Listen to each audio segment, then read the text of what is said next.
I'm Lucia. I'm Kevin. And we are married, newlyweds. We just got married about 4 months ago, and it was a COVID wedding. So that was interesting, but very fun and very magical. Yeah, it was supposed to be a huge wedding, but we planned it, and then we canceled it, and we planned a shorter one. And it's been great for 4.5 months.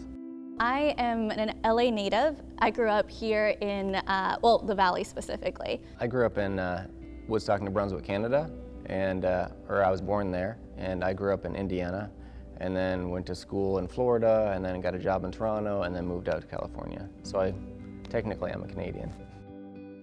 My father was a pastor, so he brought us up in the church. And so my mom was obviously a pastor's wife. So I'm a pastor's kid, and I strayed for a long time, so I didn't have a really good childhood. But actually 12 years ago I had brain cancer, and that's what actually brought me back.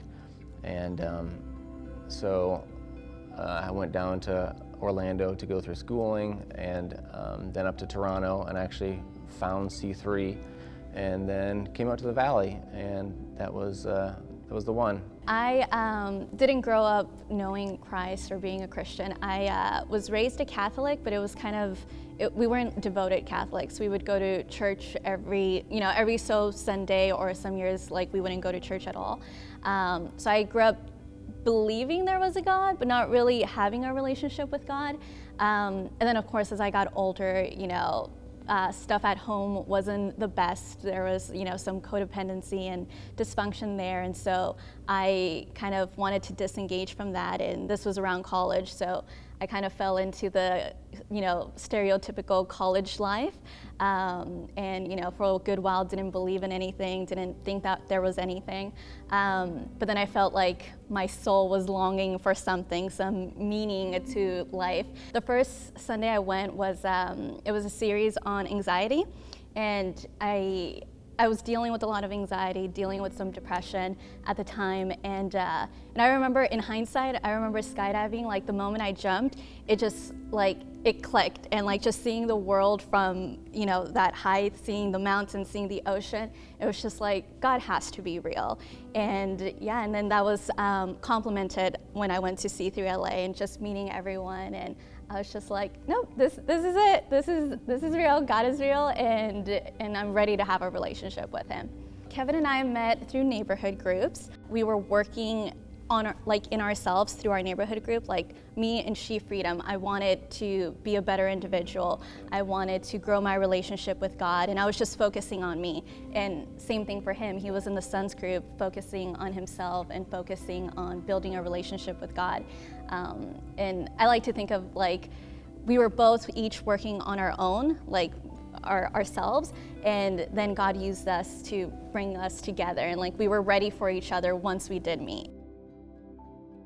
I think during most of the time we were dating, we both led, our own group, which was awesome because we were still together, but we were still having our girl guy time, which is essential.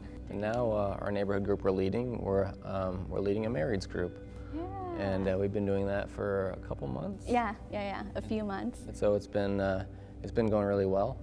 Mm-hmm. We actually started out when we went to Dylan and Ella's marrieds neighborhood group. Yes, and Lauren and Mark. We went to their neighborhood group, and so they poured into us.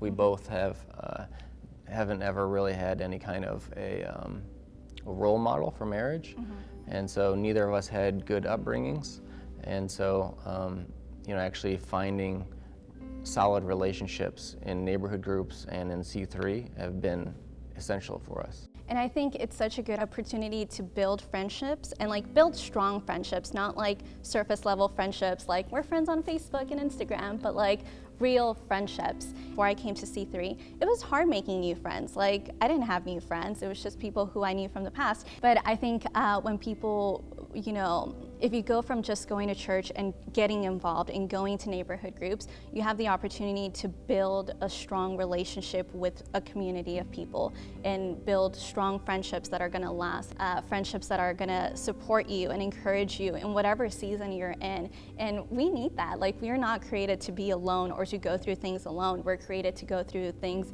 as a group, as a community, as friends.